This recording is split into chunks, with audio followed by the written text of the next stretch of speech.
اس حیوان انسان کا وجود زمین سے ہے، مٹی سے پیدا کی، مٹی سے، گارے سے، تین لازم سے، چپچکانے والے گارے سے، وہ جس میں کہ بدبو پیدا ہو جائے، یہ ساری باتیں کہی گئی ہیں۔ اور سائنس بھی کہتی ہے مٹی سے پیدا ہوئے، کیسے پیدا ہوئے اس میں اختلاف ہے، لیکن یہ کہ ہے مٹی ہماری اوریجن، قرآن بھی کہتا ہے اور سائنس بھی کہتی ہے۔ اور ہمارے وجود کو جب وہ تھک جائے، مزمحل ہو جائے، اس کی انرجی کم ہو جائے، تو اس کے لیے جو غذا ہے، جو تقویت ہے، وہ بھی ساری زمین سے آ رہی ہے۔ آپ نے پھل کھائے، آپ نے گندم کھائی، آپ نے چاول کہاں سے آ رہے؟ اچھا بکری کا گوشت کھایا تو بکری کا گوشت کس چیز سے بنا ہے؟ اس نے گھاس کھائی ہے، اس نے پتے کھائے ہیں، وہیں سے تو بنا ہے۔ الٹیمیٹ سورس آپ کے وجود حیوانی کے لیے جو آ رہی ہے وہ زمین ہے۔ وجود روحانی کو بھی تقویت کی ضرورت ہے، وہ بھی مزمحل ہوتی ہے، کمزور ہو جاتی ہے، خاص طور پر جبکہ وجود حیوانی کا اس پر غلبہ ہو جائے، تب تو یوں سمجھیے کہ وہ بالکل بے ہوش ہو کر موت کے قریب پہنچ جاتی ہے۔ اس کی تقویت، اس کی غذا وہیں سے آئی ہے جہاں سے روح آئی ہے، وہ کلام ربانی ہے، روح ربانی، نفخت فیہ من روحی من روحی من روحی، میں پھونک دوں اس میں اپنی روح میں سے۔ روح کا تعلق ذات باری تعالیٰ کے ساتھ ہے۔ اسی طرح کلام ربانی کہاں سے آیا ہے؟ اللہ تعالیٰ کے پاس سے، یہ اس کی تقویت کا ذریعہ ہے۔ اب عام حالات میں کیا ہوتا ہے؟ ہمارا یہ وجود حیوانی چھایا ہوا ہے ہمارے وجود کے اوپر، بیچاری روح جو ہے دبی رہتی ہے، پسی رہتی ہے۔ اگر خدا نے خواستہ ہم گناہ گار بھی ہیں، گناہ پر گناہ کا ارتکاب کر رہے ہیں، تو وہ روح جو ہے وہ قلب کے آئینے شیشے کے اندر ہے۔ فیہا مصباح المصباح فی زجاجہ الزجاجہ تو کانہا کوکب دری، قلب جو ہے شیشے کے مانند ہے جس کے اندر روح کا چراغ جل رہا ہے۔ اب اگر یہ اوپر جو شیشہ ہے اس پر دھواں آ گیا، لالٹین کی چمنی پر دھواں آ گیا، تو اب روشنی باہر تو نہیں آئے گی۔ اگر انسان گناہ کرتا ہے تو قلب پر رین، زنگ آ جاتا ہے، یا حضور نے فرمایا ایک داغ لگ جاتا ہے، اور گناہ کرتا ہے اور داغ لگتا ہے، اور گناہ کرتا ہے اور داغ، یہاں تک کہ بالآخر پورا قلب سیاہ ہو جاتا ہے۔ اب وہ روح اندر بند ہو گئی، وہ دفن ہو گئی۔ اس کے لیے اب ضروری ہے کہ اب ایک پروگرام ایسا دیا جائے جو ریورس ہو جائے۔ دن میں روزہ رکھواؤ تاکہ وہ جو اینیمل انسٹنکٹس ہے وہ دبے، تو جب یہ وزن جو ہے اس کے اوپر کم ہوگا تو کچھ سائی آف ریلیف اسے ملے گا۔ جیسے بے ہوش آدمی پڑا ہے، اسے کوئی ہلکا سا ہوش آ رہا ہے، آپ نے پانی کے کچھ چھینٹے دیے، اس کے بعد آپ نے رات کو کھڑے ہو کر قرآن کے انوار کو اتارا، بارش برس رہی ہے روح انسانی کے اوپر، قلب روحانی، قلب انسانی کے اوپر، جس میں کہ وہ روح جو ہے وہ دفن، وہ زندہ ہوگی اثر نو، ہوش میں آئے گی، اور ہوش میں آئے گی تو دو کام ہوں گے۔ ایک تو اسے قرآن کی عظمت کا احساس ہوگا، یہ قرآن میری حیات تازہ کا ذریعہ بنا ہے، میں دب گئی تھی، میں پس گئی تھی، میں بے ہوش تھی، میں نیم مردہ تھی، اس قرآن کی بارش نے، یہ ترشح جو ہوا ہے مجھ پر، اس نے مجھے حیات تازہ عطا فرمائی۔ یہ جو قدر کا احساس ہوگا قرآن کا، لعلکم تشکرون، تاکہ تم قرآن کی عظمت سے واقف ہو۔ ایک انسان بھوک کی وجہ سے اس کا شوگر لیول اتنا گر گیا کہ بے ہوش پڑا ہوا، اب ظاہر بات ہے کہ آپ اسے کچھ پانی کے چھینٹے دیں گے تو کچھ ہوش میں آئے گا، پھر غذا دیں گے تو اب وہ پوری توانائی پر آئے گا، تو معلوم ہوگا اسے اس غذا کی کیا قدر و قیمت ہے۔ اگر آپ کو بھوک ہی نہیں لگتی تو غذا بے معنی شے ہے، پیاس ہی نہ لگے تو آپ کو کیا معلوم کہ اس پانی کے اندر کتنی بڑی عظمت ہے، یہ میرے لیے کتنا بڑا انعام و احسان ہے اللہ کا۔ وہ تو پیاس پر، جان پر بنی ہوئی ہو، اور پیاس اس وقت آپ کو ایک گھونٹ پانی کوئی دے دے تو آپ کو معلوم ہوگا دنیا و مافیا سے بڑھ کر ہے یہ ایک گھونٹ پانی جو مجھے ملا۔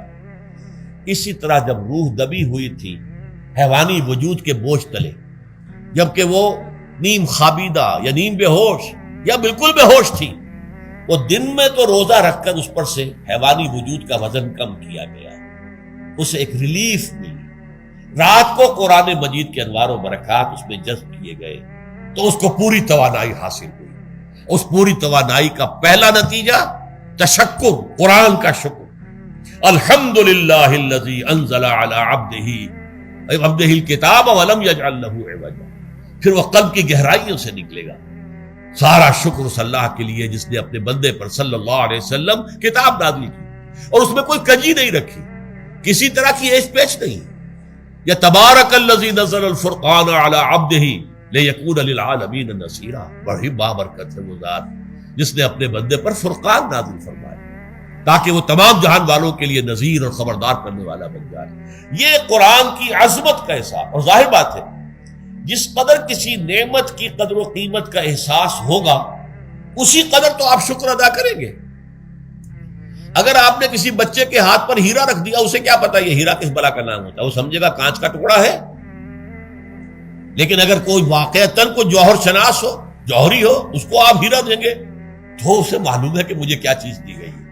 اس کے اندر جو شکر پیدا ہوگا وہ اس بچے کے اندر تو نہیں پیدا ہو سکتا جسے معلوم ہی نہیں۔